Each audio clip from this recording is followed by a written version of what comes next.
Ya, pemirsa, penurunan daya beli masyarakat kelas menengah telah berdampak terkait dengan bagaimana penurunan kelas menengah, kemudian daya beli masyarakat kita, dan tentunya juga berdampak terkait dengan sektor retail di Indonesia. Padahal selama ini kelompok menengah selalu menjadi andalan dalam menggerakkan ekonomi nasional melalui kegiatan konsumsi mereka.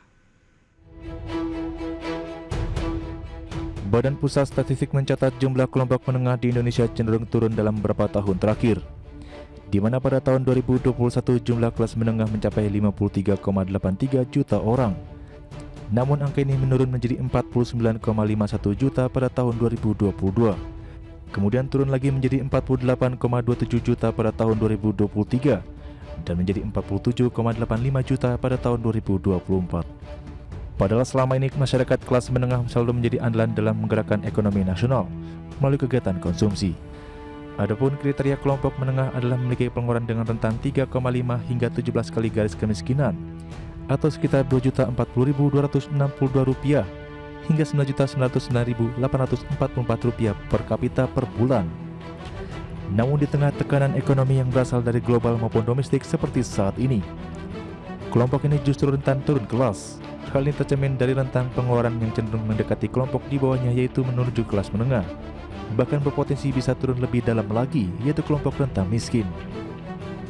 Sementara itu, Asosiasi Pengelola Pusat Perbelanjaan Indonesia seperti dikutip media menyebutkan, penurunan daya beli masyarakat kelas menengah membuat pola belanja mengalami perubahan, yaitu muncul kecenderungan untuk membeli barang dengan harga yang lebih murah. Pola ini pun dikhawatirkan menjadi salah satu pemicu maraknya barang impor ilegal terkait harga yang sangat murah karena tidak membayar berbagai pungutan dan pajak sebagaimana mestinya. Dari Jakarta, Tim Liputan IDX Channel.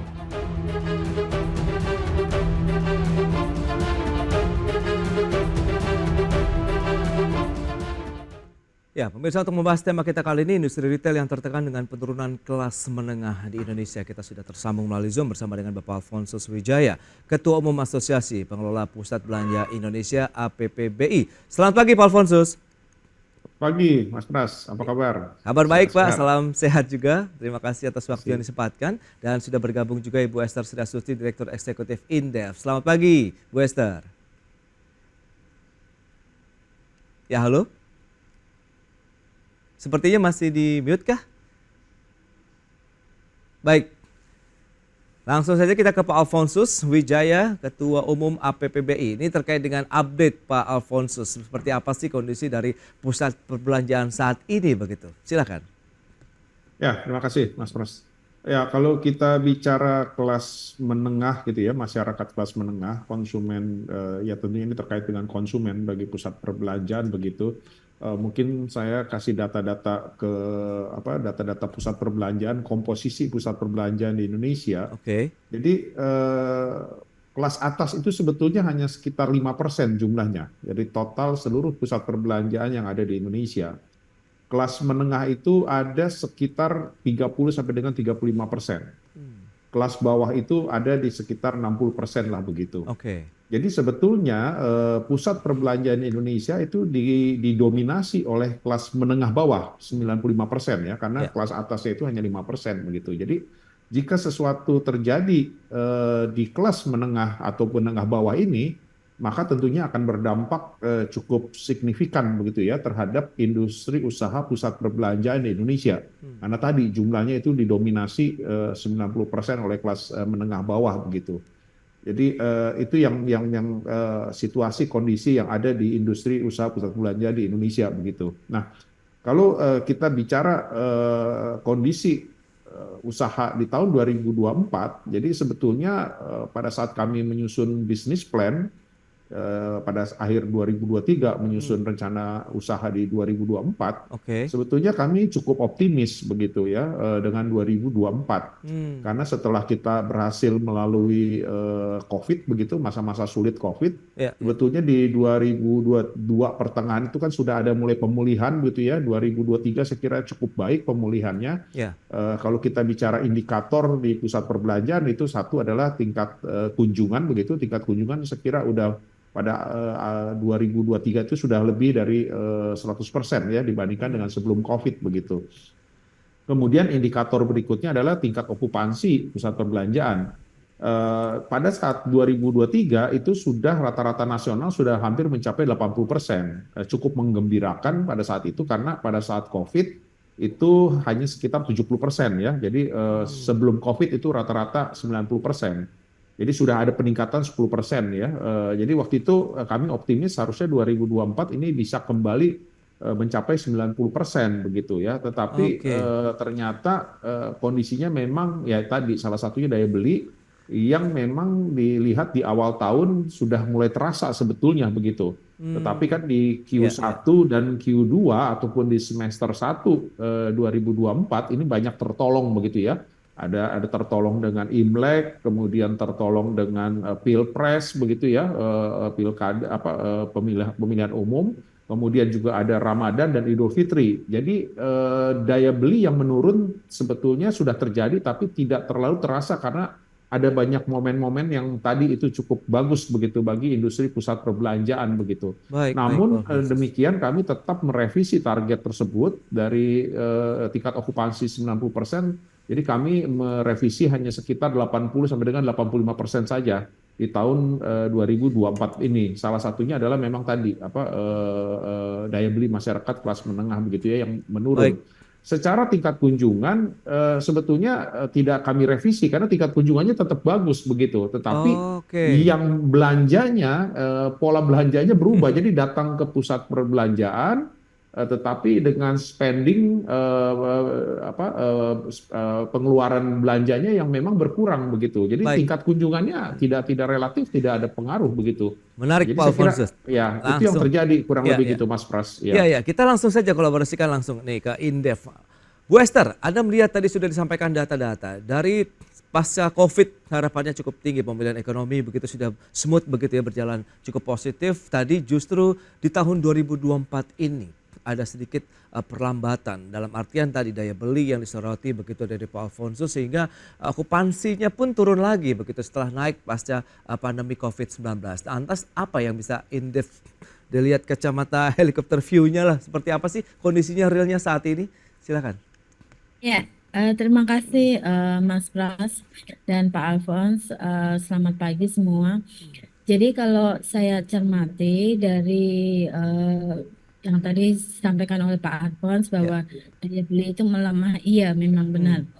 Jadi kalau dilihat dari data tahun 2024 ini dari Mei sampai dengan Agustus ya, ini kita mengalami yang namanya deflasi 4 bulan berturut-turut. Betul. Nah, sehingga ini adalah signal bahwa krisis ekonomi akan terjadi karena berdasarkan data empiris ya, historical data menunjukkan ketika terjadi deflasi 2 bulan berturut-turut bahkan 4 bulan berturut-turut Ya. ini sudah terjadi krisis, maka kita harus memberikan ya kekhawatiran bahwa tahun 2024 dengan adanya 4 bulan berturut-turut deflasi ini adalah signal krisis. Makanya pada diskusi Indef saya sudah mempropos bahwa kebijakan ekonomi moneter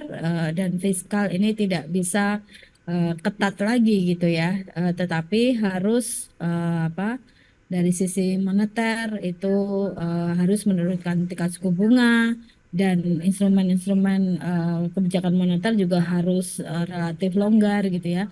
Dari sisi fiskal ini juga yang sekarang itu cenderung ketat karena ada kenaikan tarif pajak nanti tahun 2025 Oke. dan kemudian ada beberapa kenaikan iuran misalnya akan ada rencana dana pensiun dinaikkan, ada iuran tapera dan seterusnya. Itu sebaiknya saat ini harus ditinjau lagi gitu ya. Karena saat ini daya beli sudah melemah.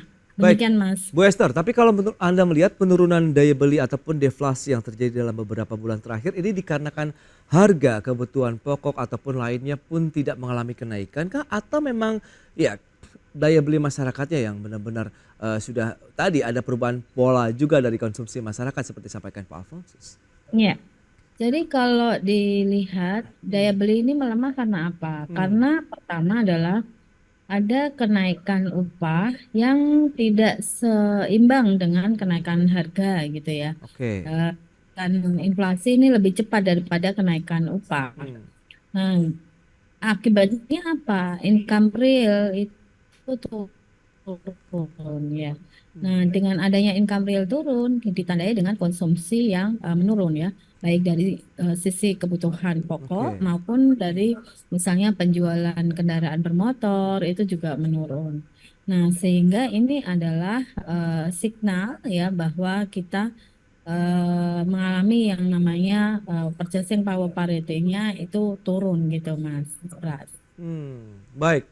Pak Alfonsus, tadi sudah dikatakan begitu memang dengan data-data yang sudah disampaikan secara ekonomi begitu, di kebijakan fiskal maupun moneter diharapkan lebih dilonggarkan lagi. Tapi Anda melihat sebenarnya dirasakannya sejak kapan sih dari APBPI begitu melihat adanya penurunan daya beli masyarakat, sementara kan Anda katakan okupansi atau jumlah kunjungannya, jumlah mereka yang datang ke pusat-pusat perbelanjaan tidak mengalami penurunan yang signifikan, Pak Alfonsus. Ya, saya kira seperti tadi di awal penjelasan Hmm, saya, sebetulnya sudah terasa sejak awal tahun 2024 begitu ya, tetapi kan oke. tertolong oleh tadi ya Ya. beberapa momentum tahun baru, kemudian Imlek, kemudian Pilpres, pemilu begitu, Mm-mm. kemudian juga Ramadan dan Idul Fitri, karena Ramadan dan Idul Fitri adalah salah satu puncak industri penjualan retail di Indonesia begitu. Jadi Ya. itu tertolong begitu. Tapi sebetulnya sudah terasa, makanya kenapa kalau kita bandingkan kinerja performance Ramadan dan Idul Fitri Ya. tahun 2024 naik dibandingkan dengan tahun lalu, tetapi tidak terlalu signifikan, itu hanya single digit saja begitu. Jadi saya kira itu Oke. adalah akibat daya beli begitu. Nah, eh, setelah Ramadan dan Idul Fitri itu lebih terasa lagi karena kalau di Indonesia itu kan tren belanja itu adalah setelah Idul Fitri itu pasti akan masuk ke low season begitu. Nanti perlahan-lahan akan mulai naik lagi menjelang libur sekolah begitu ya. Ya. Kemudian nanti akan naik lagi cukup signifikan lagi di menjelang Hmm. Natal dan Tahun Baru begitu. Memang itu trennya seperti itu. Nah, khusus untuk tahun ini trennya jadi lebih dalam begitu karena tadi daya beli tersebut. Nah, Iya, kalau iya. kita lihat di pusat-pusat perbelanjaan, tadi saya sudah sampaikan bahwa tingkat kunjungan cukup baik begitu, bahkan relatif lebih baik dari tahun-tahun sebelumnya begitu. Tetapi tren pola belanjanya yang berubah begitu. Jadi kalau kita lihat sekarang banyak toko-toko yang juga agresif, ekspansif begitu ya, membuka toko banyak sekali begitu. Tetapi itu adalah toko-toko mereka yang menjual barang-barang produk dengan harga satuan yang rendah ataupun yang murah begitu, yang Oke. kecil nilainya begitu. Jadi itulah yang sekarang terjadi. Jadi mereka ekspansif, tetap setiap bulan buka toko baru begitu ya di hampir seluruh wilayah Indonesia. Tetapi yang dijual itu adalah barang-barang dengan harga satuan yang rendah begitu. Akibat tadi Ibu Esther sudah sampaikan bahwa income realnya Ya. itu kan uang yang dipegangnya sedikit begitu sekarang. Jadi sekarang mereka cenderung Hmm. memilih barang-barang dengan harga satuan yang rendah Oke. sehingga bisa dapat banyak begitu ya. Jadi kalau masuk ke toko yang jual harga satuannya tinggi itu mereka tidak terjangkau lagi begitu.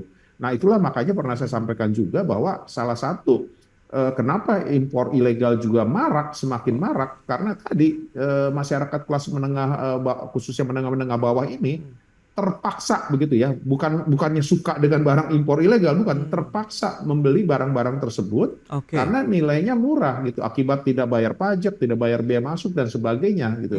Nah, ini Hmm. kan langsung berdampak terhadap Ya, ya. industri manufaktur di Indonesia begitu kan. Beberapa waktu terakhir ini kita dengar begitu ya, mereka semua teriak begitu. Hmm. Industri manufaktur Indonesia akibat saya kira salah satunya adalah akibat gempuran masuknya barang-barang ilegal tersebut. Jadi ini memang semua Oke. berkorelasi gitu loh. Di lapangan pun terlihat gitu korelasinya gitu dari analisa-analisa para pengamat begitu. Hmm. Itu terjadi di lapangan juga bahwa memang seperti yang tadi saya sampaikan begitu. Jadi inilah yang memang terjadi. Tapi Wow. kembali lagi, ada memang toko-toko yang memang ekspansif gitu. Tapi ya itu tadi Hmm. hanya menjual barang-barang yang dengan harga yang murah begitu. Ya, ya, ya. Kemudian juga salah satunya lagi adalah misalkan permainan anak-anak begitu ya, Hmm. wahana permainan anak-anak, hiburan begitu. Ini karena memang selain pemerintah awal tahun itu kan menurunkan pajak ya, pajak daerah itu kan menjadi domainnya pemerintah daerah. Tapi kan sebelumnya itu kan pemerintah daerah masing-masing berlomba pajak dengan Iya, 25%, 35% begitu. Kemudian pemerintah dengan Undang-Undang Cipta Kerja hanya membatasi hanya 10%. Ini oke. satu langkah yang patut diapresiasi kepada pemerintah sehingga itu akhirnya meningkatkan transaksi usaha begitu ya, menggairahkan transaksi usaha khususnya di industri hiburan dan wahana permainan anak-anak, termasuk pajak parkir dan sebagainya. Nah, selain itu juga karena tadi dengan uang misalkan hanya 35.000, 50.000 di tangan, itu anak-anak bisa bermain sampai 2-3 jam begitu. Jadi inilah juga yang akhirnya diserbu juga oleh masyarakat-masyarakat kelas menengah bawah begitu. Dengan uang Oke. yang sedikit mereka Hmm. bisa menikmati Iya, iya. permainan sampai berjam-jam gitu loh. Ini Oke. terlihat begitu. Jadi tren-tren ini semua terbaca dan saya kira itu semua Hmm. membuktikan korelasi antara daya beli dengan pola belanja masyarakat begitu. Ya itu Demikian Mas dia. Ras. Menarik ini analisisnya Pak Alfonsus begitu bahwa di satu sisi memang adanya penurunan daya beli tapi masyarakat nampaknya berusaha tetap mencari cara gimana caranya begitu ya untuk bisa melakukan konsumsi meskipun tadi dengan keterbatasan dana membeli dengan harga yang murah meskipun di satu sisi ini bisa memicu maraknya lagi nih peredaran dan penjualan produk-produk impor tadi yang mungkin bisa apakah juga kategorinya ilegal ataupun tidak begitu. Kita akan bahas nanti di segmen berikutnya Bu Esther dan Pak Alfonsus kita akan jeda dulu sebentar ya dan pemirsa pastikan Anda masih bersama kami.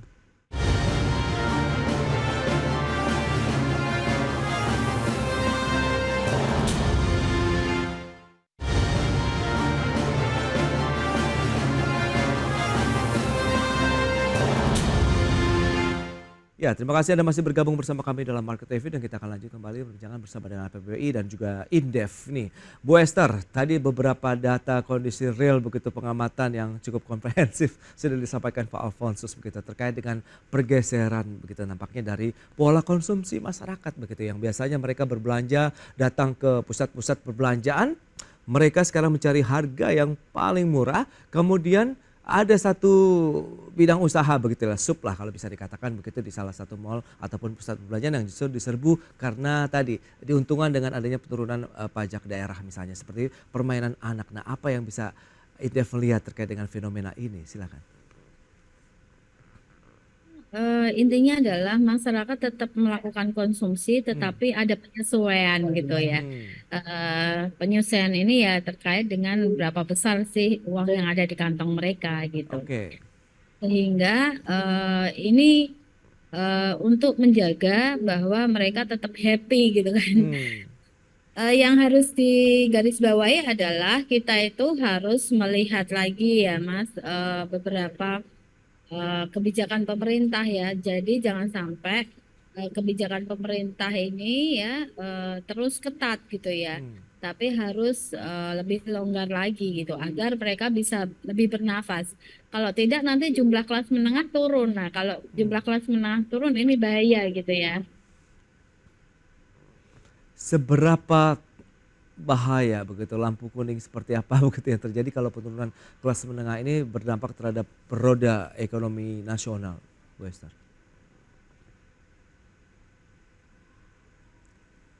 Halo? Ya, Mas. Ya.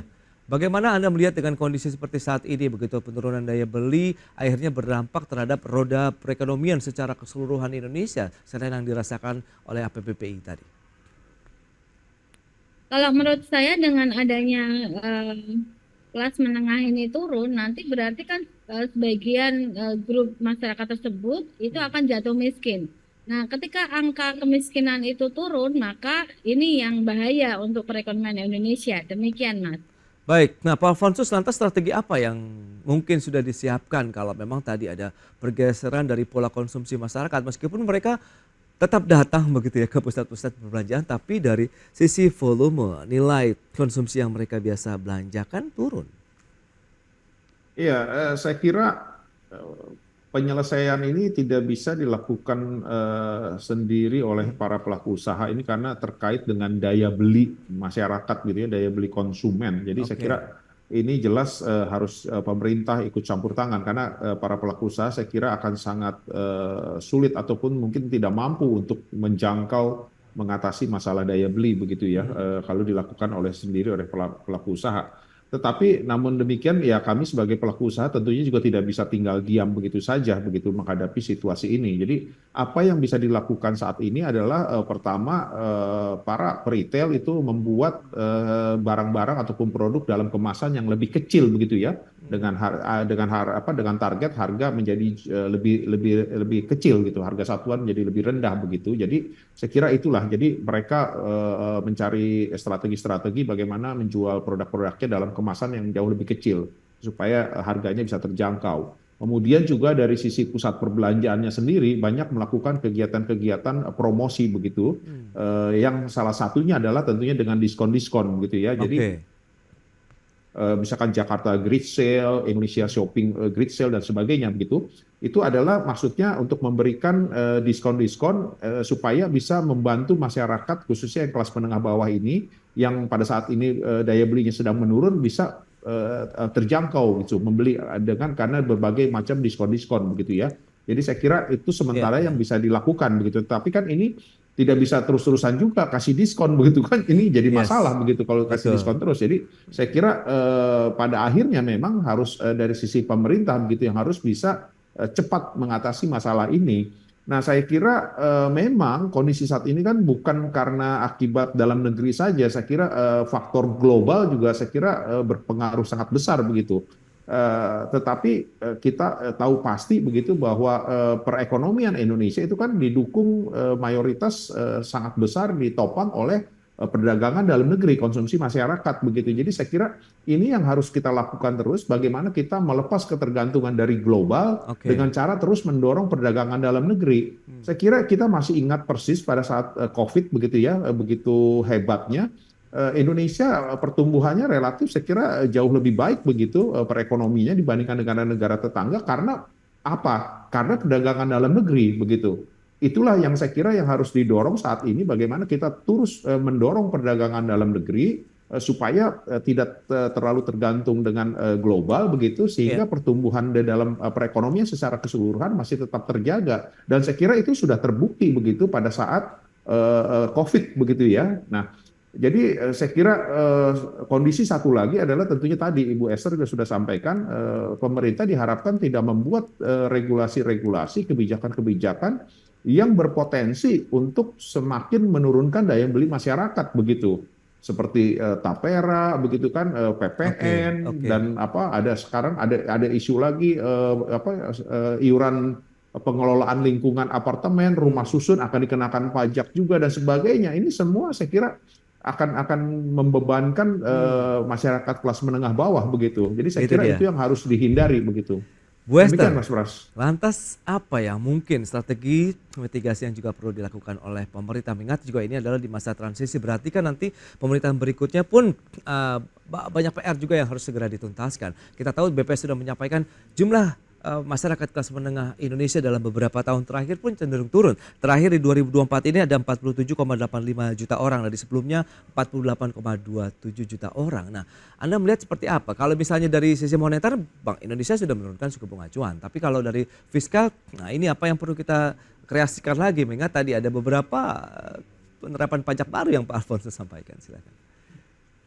Ya, nampaknya untuk saat ini pemerintah harus rela ya Hmm. untuk menahan dulu ya, tidak menaikkan pajak gitu. Hmm. Karena kalau kita lihat ya best practice itu juga menunjukkan di Malaysia misalnya ketika pajak PPN itu dinaikkan, Ya. maka memang government revenue itu juga akan naik gitu ya. Hmm. Artinya penerimaan negara naik. Tetapi salesnya, volume salesnya untuk produk-produk yang ada di Malaysia itu justru turun.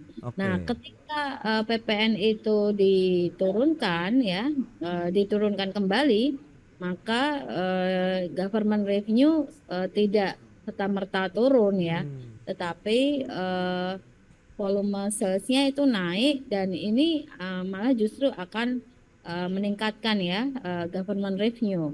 Nah, ini juga sudah terbukti pada teori ekonomi publik ya, bisa dibaca di transkrip.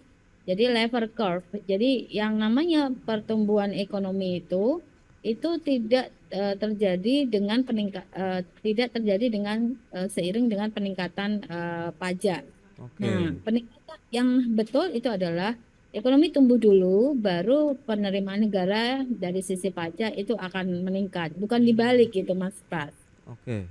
Nah itu dia, berarti kita akan tinggal tunggu lagi bagaimana kebijakan-kebijakan yang akan dilakukan oleh pemerintah berikutnya begitu. Apakah memang fokus tadi untuk bisa meningkatkan lagi geliat aktivitas ekonomi Indonesia dengan beragam relaksasi atau tidak, kita akan tinggal menunggu waktu saja. Tapi ada beberapa PR yang memang harus segera dituntaskan supaya masyarakat kelas menengah ini juga tidak turun kelas. Karena istilah-istilah makan tabungan ini sudah menjadi hal yang familiar begitu saat ini di masyarakat. Bu Esther, sayang sekali waktu terbatas. Terima kasih banyak atas waktu sharing dan juga analisis yang sudah Anda sampaikan. Pak Alfonsus, terima kasih atas update yang Terima sudah kasih, Mas diberikan Pras. begitu. Semoga nanti ada solusi juga begitu ya dari kebijakan-kebijakan yang diberikan oleh pemerintah ke depannya. Selamat melanjutkan aktivitas Anda kembali. Salam sehat Pak Alfonsus, Bu Esther, terima kasih. Salam sehat, Mas Ya. Pras. Terima kasih. Mas Terima Pras, kasih, Bu Esther. telepon.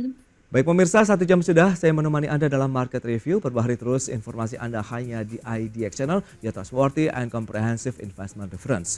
Jangan lupa saksikan program First Session Closing yang akan tayang pukul 11.30 waktu Indonesia Barat. Karena urusan masa depan harus terdepan. Aku investor saham. Ya, saya Prasetyo Wibowo beserta seluruh kerabat kerja yang bertugas pamit undur diri. Terima kasih, sampai jumpa.